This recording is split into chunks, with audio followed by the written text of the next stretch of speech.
ಬಂಧುಗಳೇ, ನಾವಿಂದು ಹುಮನಾಬಾದ್ ತಾಲೂಕಿನ ಡಾಕುರ್ಗಿ ಗ್ರಾಮಕ್ಕೆ ಒಳ ಮೀಸಲಾತಿಯ ಹೋರಾಟದ ಪ್ರಚಾರಕ್ಕಾಗಿ ಬಂದಿದ್ದೇವೆ. ಇಲ್ಲಿ ನಮ್ಮ ನಾಯಕರಾಗಿರ್ತಕ್ಕಂಥ ಸಂತೋಷ್ ದಾಖಲಿಯವರು ಕೂಡ ನಮ್ಮ ಜೊತೆ ಭಾಗದಲ್ಲಿದ್ದಾರೆ. ಅಂಬರೀಶ್ ಗುಪ್ತಾ ಅವರಿದ್ದಾರೆ, ಸಂಜೀವಣ್ಣ ದಾಖಲಿಯವರಿದ್ದಾರೆ. ಇದು ನಮ್ಮ ರಮೇಶ್ ದಾಖಲಿಯವರ ಊರಿದು.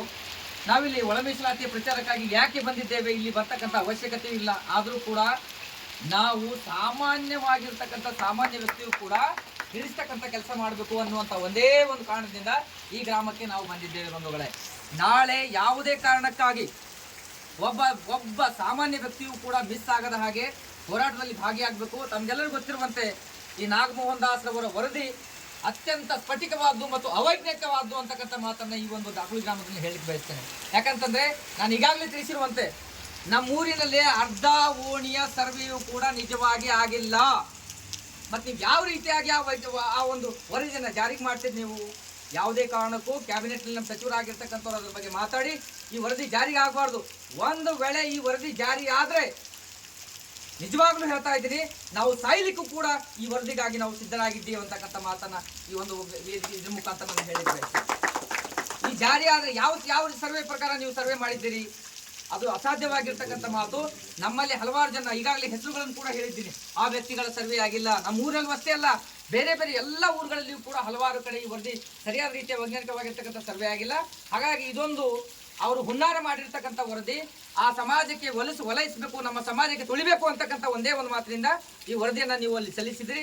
ಈ ವರದಿ ಜಾರಿ ಆಗಬಾರ್ದು. ಈ ವರದಿ ಒಂದು ವೇಳೆ ಜಾರಿ ಆದರೆ ನಾನು ಈಗಾಗಲೇ ಮೊದಲೇ ಕೂಡ ಹೇಳಿದ್ದೀನಿ, ಈಗಾಗಲೂ ಹೇಳ್ತಾ ಇದ್ದೀನಿ, ನಮ್ಮೆಲ್ಲರ ಯುವಕರು ಸೇರಿಕೊಂಡು ಮುಖ್ಯಮಂತ್ರಿ ಸಿದ್ದರಾಮಯ್ಯನವರ ಕಚೇರಿ ಎದುರುಗಡೆ ಆತ್ಮಹತ್ಯೆ ಮಾಡ್ಕೊಳ್ಳೋಕೆ ಕೂಡ ನಾವು ಸಿದ್ಧರಾಗಿದ್ದೇವೆ ಅಂತಕ್ಕಂಥ ಮಾತನ್ನ ಈ ಒಂದು ಮುಖಾಂತರ ನಾನು ಹೇಳ್ತೇನೆ. ನಾಳೆ ದಯಮಾಡಿ ಎಲ್ಲ ಬಂಧುಗಳೇ, ದಯಮಾಡಿ ಈ ಒಂದು ಹೋರಾಟದಲ್ಲಿ ಭಾಗವಹಿಸಬೇಕು. ಈ ಹೋರಾಟ ಇದು ಸಣ್ಣ ಹೋರಾಟ ಅಲ್ಲ. ಇದು ನಮ್ಮ ತಾತ ಮುತ್ತಾತರು ನಮ್ಗೆ ಕೊಟ್ಟಿರ್ತಕ್ಕಂಥ ನಮ್ಮ ಅಮಾನತಿನ ಹೋರಾಟ. ಇದು ಸಾಮಾನ್ಯ ಹೋರಾಟ ಅಲ್ಲ. ನಾವು 14 ಏಪ್ರಿಲ್ 14ನೇ ನಮ್ಮ ಬಾಬಾ ಸಾಹೇಬರ ಜನ್ಮದಿನ ಯಾವ ಚಿಹ್ನೆಯಾಗಿ ವಿಜೃಂಭಣೆ ಆಚರಣೆ ಮಾಡ್ತೇವೋ ಈ ಒಂದು ಶೋಕಾಚರಣೆ ನಾಳೆ ಇರ್ತಕ್ಕಂಥ ಈ ನಮಗೆ ಆಗ್ತಕ್ಕಂಥ ಅನ್ಯಾಯದ ವಿರುದ್ಧ ಕೂಡ ಅದೇ ರೀತಿಯಾಗಿ ಜನಗಳು ಭಾಗವಹಿಸಿ ಹೋರಾಟ ಮಾಡಬೇಕು ಅಂತಕ್ಕಂಥ ಮಾತನ್ನ ಈ ಒಂದು ಡಾಕುಲಿ ಗ್ರಾಮದಲ್ಲಿ ಬಯಸ್ತೀನಿ ಬಂಧುಗಳೇ. ಈ ಡಾಕುಲಿ ಗ್ರಾಮದಲ್ಲಿ ನಾವು ಮಾತಾಡುವಂಥ ಅವಶ್ಯಕತೆ ಇಲ್ಲ. ಯಾಕಂದ್ರೆ ಇದು ಎಲ್ಲರೂ ತಿಳಿದವರು, ಎಲ್ಲರೂ ವಿದ್ಯಾವಂತರು. ಇದು ಯಾವ ರೀತಿಯಾಗಿ ವರದಿ ಜಾರಿ ಆಗ್ತದೆ ಅಂತ ಮಾಡ್ಲಿಕ್ಕೆ ಹುನ್ನಾರ ನಡೀತದೆ ಅಂತಕ್ಕಂಥದ್ದನ್ನು ನಾವು ಹೇಳತಕ್ಕಂಥ ಅವಶ್ಯಕತೆ ಇಲ್ಲ. ಹಾಗಾಗಿ ದಯಮಾಡಿ ಹೆಚ್ಚಿನ ಪ್ರಮಾಣದಲ್ಲಿ ತಾವು ಯಾವ ರೀತಿಯಾಗಿ ಅಂಬೇಡ್ಕರ್ ಜಯಂತಿ, ಬಾಬಾ ಸಾಹೇಬ್ ಜಯಂತಿಯಲ್ಲಿ ಯಾವ ರೀತಿಯಾಗಿ ವಿಜೃಂಭಣೆ ಆಚರಣೆ ಮಾಡ್ತೋ ನಾಳೆಗೆ ಅದೇ ರೀತಿಯಾಗಿರ್ತಕ್ಕಂಥ ಶೋಕದ ದಿನವನ್ನು ಆಚರಣೆ ಮಾಡಲಿಕ್ಕೆ ತಾವೆಲ್ಲರೂ ತಮ್ಮ ಸ್ವಂತ ಖರ್ಚಿನಲ್ಲಿ ಬೀದರ್ಗೆ ಆಗಮಿಸಿ ಈ ಒಂದು ಹೋರಾಟಕ್ಕೆ ಕಳೆ ತಂದು ಕೊಡಬೇಕು, ಸರ್ಕಾರಕ್ಕೆ ಬಿಸಿ ಮುಟ್ಟಿಸಬೇಕು ಅಂತಕ್ಕಂಥ ಮಾತನ್ನ ತಮ್ಮೆಲ್ಲರಿಗೆ ತಿಳಿಯ ಬಯಸ್ತಾ ದಯವಿಟ್ಟು ಆಗುವಂತ ಕೇಳ್ತೇನೆ. ತಮ್ಮೆಲ್ಲರಿಗೂ ಜೈ ಭೀಮ್ ಬಂಧುಗಳೇ, ಜೈ ಭೀಮ್, ಜೈ ಭೀಮ್.